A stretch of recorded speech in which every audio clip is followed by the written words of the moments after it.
নমস্কার বন্ধুরা, আজ আমি নিয়ে এসেছি শিমের টক ঝাল মুখরোচক দারুণ একটা রেসিপি, যেটা গরম ভাত বা রুটি সবকিছুর সাথে খেতে দুর্দান্ত লাগে। সব থেকে বড় ব্যাপার হলো এটা কিন্তু কোনো রকম ঝামেলা ছাড়াই আর একদমই অল্প সময়ে সাধারণ কিছু উপকরণ দিয়েই তৈরি করে নিতে পারবেন। আর শিম কিন্তু রান্নার পর অনেকটাই কমে যায়, তাই কিন্তু একটু বেশি পরিমাণেই নেবেন। আর এটা খেতে এতটাই টেস্টি হয় যে রান্না করে খাওয়ার পর দেখবেন মনে হবে আরও কিন্তু কিছুটা রান্না করলে ভালো হতো। তো প্রথমেই আমি শিমের দুদিকে যে সরু সুতোর মতো অংশগুলো থাকে ওটা দেখুন বাদ দিয়ে দিয়েছি। তবে একদম টাটকা শিম হলে এই সরু সুতোর মতো অংশগুলো কিন্তু বের করতে একটু বেশ অসুবিধাই মনে হয়। তো শিমগুলোকে এবার আমি দেখুন দুটুকরো করে কেটে নিলাম।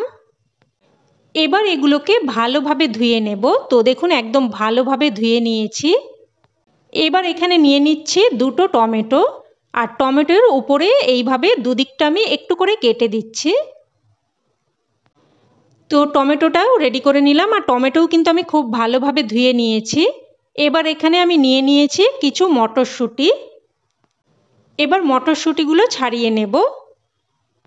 তবে আপনারা চাইলে কিন্তু মটরশুঁটি ছাড়াও রান্নাটা করতে পারেন, তবে এই শীতের মরশুমে কিন্তু একটু মটরশুঁটি দিয়ে দিলে খেতে বেশ ভালো লাগে।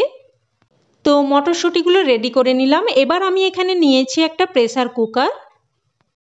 এবার এই প্রেসার কুকারের মধ্যে শিম, টমেটো, মটরশুঁটি সব কিছু একে একে দিয়ে দেব। আর বন্ধুরা, আমার চ্যানেলে আমি কিন্তু এরকম সহজ সাধারণ ঘরোয়া রেসিপি শেয়ার করে থাকি, তাই আপনারা যারা আমার চ্যানেলের নতুন বন্ধু আছেন তারা কিন্তু চ্যানেলটিকে সাবস্ক্রাইব করে নেবেন, আর পাশে থাকা বেল বাটনটিও অন করে নেবেন রেসিপির আপডেট সবার আগে পাওয়ার জন্য। তো শিম, টমেটো, মটরশুঁটি দিয়ে তারপর আমি দিয়ে দিয়েছি অল্প একটু লবণ, আর এখন দিয়ে দিচ্ছি 2 চামচ মতো সর্ষের তেল।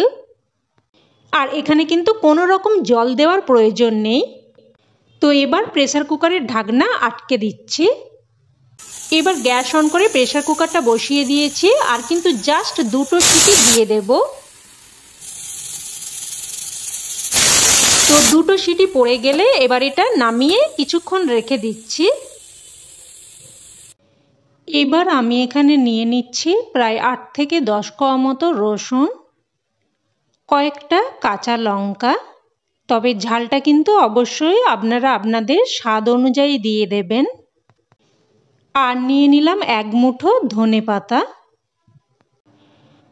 এবার এই সব কিছুকে আমি হালকা থেঁতো করে নেব। আর আপনারা যদি এখানে মিক্সার গ্রাইন্ডার ব্যবহার করতে চান সেক্ষেত্রে কিন্তু জাস্ট একবার ঘুরিয়ে নেবেন। তো দেখুন সব কিছুকে এইভাবে একটু থেঁতো করে নিয়েছি। এবার এগুলো একটা পাত্রের মধ্যে উঠিয়ে রাখছি। এবার এইদিকে দেখুন প্রেসার কুকারটা একটু ঠান্ডা হয়ে গেছে। মোটামুটি বাষ্পচাপটা যখন পুরোপুরি কমে যাবে তখন প্রেসার কুকারটা খুলে নিতে হবে। এবার এইগুলোকে প্রেসার কুকার থেকে আমি একটা প্লেটের মধ্যে নামিয়ে রাখছি। শিম, টমেটো সব কিছু কিন্তু বেশ ভালোভাবে সেদ্ধ হয়ে গেছে। আর দেখুন প্রেসার কুকারের মধ্যে কিন্তু অল্প একটু জল বেরিয়েছে। এটা কিন্তু সবজির জল, আপনারা চাইলে ফেলেও দিতে পারেন, আবার রান্নাতে ব্যবহারও করে নিতে পারেন। আমি কিন্তু রান্নাতে ব্যবহার করে নেব। এবার মটরশুঁটিগুলোকে দেখুন আমি একটা আলাদা বাটির মধ্যে উঠিয়ে রাখছি। তো দেখুন মটরশুঁটিগুলোকে আলাদা উঠিয়ে নিলাম। এবার টমেটোর খোসা ছাড়িয়ে নিচ্ছি।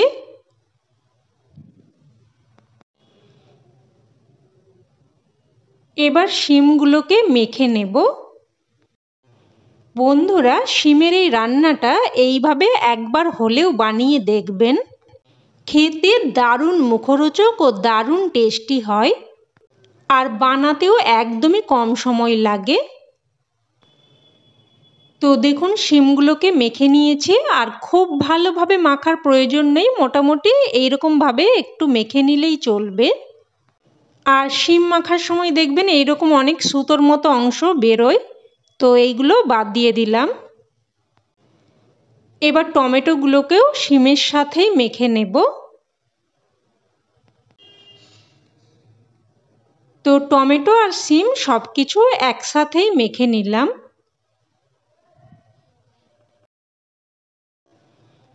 এবার গ্যাস অন করে কড়াই বসিয়ে আমি দিয়ে দিলাম অল্প একটু সর্ষের তেল, প্রায় ছোট চামচের 2 চামচ মতো। তেল হালকা গরম হয়ে আসলে ফোড়নে দিয়ে দিলাম 1/2 চামচ কালো জিরে আর 2টো শুকনো লঙ্কা।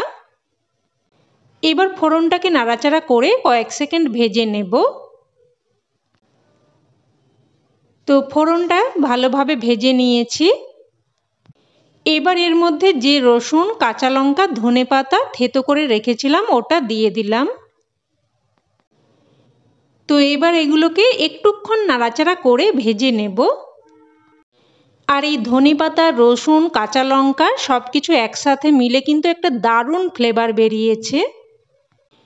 তো একটুক্ষণ হালকা ভেজে নিয়ে এবার এর মধ্যে দিয়ে দিলাম একটা মিডিয়াম সাইজের কুচানো পেঁয়াজ। পেঁয়াজটা দিয়েও হালকা করে ভেজে নেব। আর বন্ধুরা, আপনারা যারা রান্নাটা সম্পূর্ণ নিরামিষভাবে করতে চান তারা পেঁয়াজ রসুনটা বাদ দিয়ে দেবেন। আর শেষে কিন্তু একটা স্পেশাল উপকরণ দিতে হবে, আমি সেটা পরে বলে দেব। তো এবার আমি এর মধ্যে অল্প একটু লবণ দিয়ে দিলাম। শিম সেদ্ধ করার সময় আমি লবণ দিয়েছিলাম, তো সেই অনুযায়ী কিন্তু লবণটা দিয়ে দিয়েছি।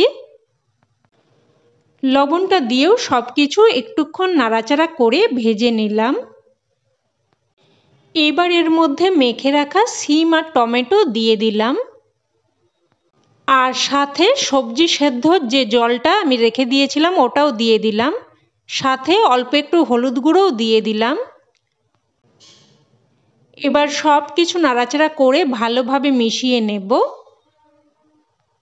মিশিয়ে নিয়ে এবার সেদ্ধ করে রাখা মটরশুঁটিগুলোও দিয়ে দিচ্ছি। আর আপনারা চাইলে কিন্তু শিম টমেটোর সাথে মটরশুঁটিগুলো মেখেও নিতে পারেন। তবে মটরশুঁটি কিন্তু মুখে পড়লে খেতে বেশি ভালো লাগে, তাই আমি মটরশুঁটিগুলো কিন্তু আলাদাভাবে রেখে দিয়েছিলাম। এবার দেখুন সব কিছু নাড়াচাড়া করে বেশ একটু কিন্তু শুকিয়ে নিতে হবে। মোটামুটি মিডিয়াম টু হাই ফ্লেমে একটুক্ষণ নাড়াচাড়া করলেই কিন্তু এটা শুকিয়ে আসবে। তো দেখুন অনেকটাই কিন্তু জলটাকে শুকিয়ে নিয়েছি। এবার এর মধ্যে অল্প একটু চিনি দিয়ে দিলাম, এতে করে স্বাদটা সুন্দরভাবে ব্যালেন্স হবে আর খেতেও কিন্তু খুবই ভালো লাগবে। তবে মিষ্টিটা কিন্তু অবশ্যই সামান্য একটুই দেবেন, কারণ শিম কিন্তু এমনিতেই একটু মিষ্টি মিষ্টি খেতে হয়। তো চিনিটা দিয়ে মিশিয়ে নিয়ে এবার সবশেষে দিয়ে দিলাম কিছু কুচানো ধনেপাতা। আর রান্নাটা নিরামিষভাবে করতে চাইলে সব কিছু পদ্ধতি একই থাকবে, শুধু শেষে 1 চামচ সর্ষে বাটা দিয়ে দেবেন। তারপর কুচানো ধনেপাতা দিয়ে একই রকমভাবে মিশিয়ে নেবেন। তো রান্না এখন একদম তৈরি। এবার এটা গরম ভাত বা রুটির সাথে পরিবেশন করুন।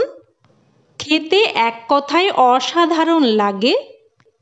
অবশ্যই এইভাবে একবার বানিয়ে দেখুন, আর আমার 100% বিশ্বাস খেয়ে আপনাদেরও খুবই ভালো লাগবে। তো রেসিপি কেমন লাগলো অবশ্যই কমেন্টে জানাবেন। আর ভালো লেগে থাকলে প্লিজ একটা লাইক দিয়ে দেবেন। আর চাইলে বন্ধু বান্ধব আত্মীয় স্বজনের সাথে শেয়ারও করতে পারেন, যাতে করে তারাও কিন্তু অল্প সময়ে এই দারুণ রান্নাটা তৈরি করে নিতে পারে। তো আজ তাহলে এই অবধি, আবারও অন্য কোনো রেসিপিতে দেখা হবে। ততক্ষণে সকলে ভালো থাকবেন, সুস্থ থাকবেন আর সকলকে ধন্যবাদ।